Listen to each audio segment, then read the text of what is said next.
ನೀನು ಬೇಡ ಯಾವ್ದಾರ ಕಡಿಮೆ ಐತೆ ಮಗದೇ.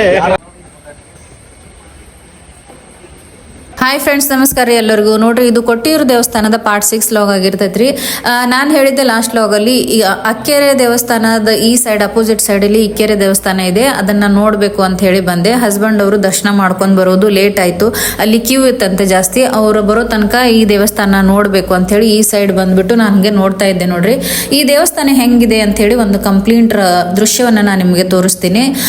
ಹಾಗೆ ಒಂದು ಪ್ರದಕ್ಷಿಣೆ ಹಾಕ್ತಾ ಹಾಕ್ತಾ ಈ ದೃಶ್ಯವನ್ನು ತೋರಿಸ್ತೀನಿ. ಮತ್ತೆ ಇದನ್ನ ನೋಡ್ತಾ ನೋಡ್ತಾ ನಾವೊಂದು ಇತಿಹಾಸವನ್ನು ತಿಳ್ಕೊಳ್ಳೋಣ. ಯಾಕಂತಂದ್ರೆ ಈ ಅಕ್ಕೆರೆ ಮತ್ತು ಇಕ್ಕೆರೆ ದೇವಸ್ಥಾನಗಳು ಈ ಜಾಗದಲ್ಲಿ ಯಾಕೆ ಮಾಡಿದ್ರು, ಇದು ದಕ್ಷ ಪ್ರಜಾಪತಿ ಯಜ್ಞ ಮಾಡಿದ ಜಾಗ ಅಂತ ಅವರಿಗೆ ಹೇಗೆ ಗೊತ್ತಾಯ್ತು ಅನ್ನೋದಾದ್ರೆ, ಇತಿಹಾಸದ ಪ್ರಕಾರ ನೋಡ್ರಿ, ಹಿಂದಿಲ್ಲಿ ಕಾಡು ಜನಾಂಗದವರು ವಾಸಿಸ್ತಿರ್ತಾರ ಈ ಜಾಗದಾಗ. ಆಕ್ಚುಲಿ ಇದು ಅರಣ್ಯ ಪ್ರದೇಶದಲ್ಲಿನೇ ಐತಿರುವ ಒಂದು, ಅಂದ್ರೆ ಬೆಟ್ಟ ಗುಡ್ಡಗಳ ಮಧ್ಯೆನೇ ಈ ದೇವಸ್ಥಾನಗಳು ಅದಾವ ನೋಡ್ರಿ.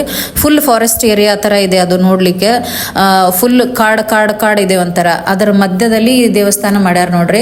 ಅಲ್ಲಿ ಕಾಡು ಜನಾಂಗದವರು ವಾಸಿಸ್ತಿರ್ಬೇಕಾದ್ರೆ ಅದರಲ್ಲಿ ಒಬ್ಬ ಹುಡುಗ ಏನ್ ಮಾಡ್ತಾನೆ ಅಂತಂದ್ರೆ, ಅವನ ಚಾಕುವನ್ನ ಹರಿತ ಮಾಡ್ಲಿಕ್ಕೆ, ಅದನ್ನ ಹರಿತ ಮಾಡ್ಬೇಕು ಅಂತ ಹೇಳಿ ಒಂದು ಕಲ್ಲಿಗೆ ಮಸಿತಾ ಇರ್ತಾನೆ. ಮಸಿಬೇಕಾದ್ರೆ ಆ ಕಲ್ಲಿಂದ ರಕ್ತ ಬರೋಕೆ ಸ್ಟಾರ್ಟ್ ಆಗುತ್ತೆ.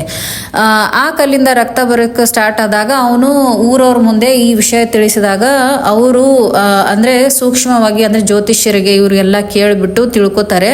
ಸೊ ಇದು ಏನೋ ದೇವ್ರದ್ದು ಇರಬಹುದು ಅಂತ ಹೇಳಿ ಅವ್ರು ಹಂಗೆ ತಿಳ್ಕೊಳ್ಳಿಕ್ಕೆ ಪ್ರಯತ್ನ ಮಾಡ್ತಾರೆ. ಅದು ರಕ್ತ ಒಟ್ಟ ನಿಲ್ಲಂಗಿಲ್ಲ. ಅಂದ್ರೆ ಏನ್ ಮಾಡಿದ್ರು, ಅದರಿಂದ ಹಾಲಿನಿಂದ ಅಭಿಷೇಕ ಮಾಡಿದ್ರು ನಿಲ್ಲಂಗಿಲ್ಲ, ತುಪ್ಪದಿಂದ ಅಭಿಷೇಕ ಮಾಡಿದ್ರು ನಿಲ್ಲಂಗಿಲ್ಲ. ಮೋಸ್ಟ್ಲಿ ದೇವ್ರದೇ ಇರಬಹುದು ಅಂತ ಹೇಳಿ ಅಂತ ಅದು ಏನು ಮಾಡಿದ್ರು ರಕ್ತ ನಿಲ್ಲಂಗಿಲ್ಲ. ಆವಾಗ ಅವರು ಏನು ಮಾಡ್ತಾರೆ ಅಂದರೆ ಎಳೆನೀರು ತಂದ್ಬಿಟ್ಟು ಅಭಿಷೇಕ ಮಾಡ್ತಾರೆ ಆ ಕಲ್ಲಿಗೆ.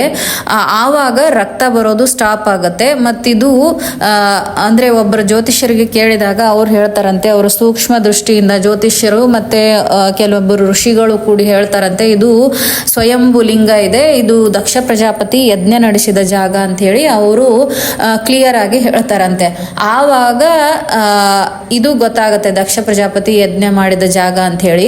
ತದನಂತರದಲ್ಲಿ ಇಲ್ಲಿ ಶಂಕರಾಚಾರ್ಯರು ಕೂಡ ಭೇಟಿ ಆಗ್ತಾರಂತೆ ಈ ಜಾಗಕ್ಕೆ. ಭೇಟಿಯಾಗಿ ಇಲ್ಲಿನ ವೈಶಾಖ ಮಹೋತ್ಸವ ಉತ್ಸವಗಳನ್ನು ಕೂಡ ಅವರೇ ಸೃಷ್ಟಿ ಮಾಡ್ತಾರೆ ಅಂತ ಹೇಳಿ ಇತಿಹಾಸದ ಪ್ರಕಾರ ಈ ತರ ಹೇಳಲಾಗ್ತೈತಿ ನೋಡ್ರಿ.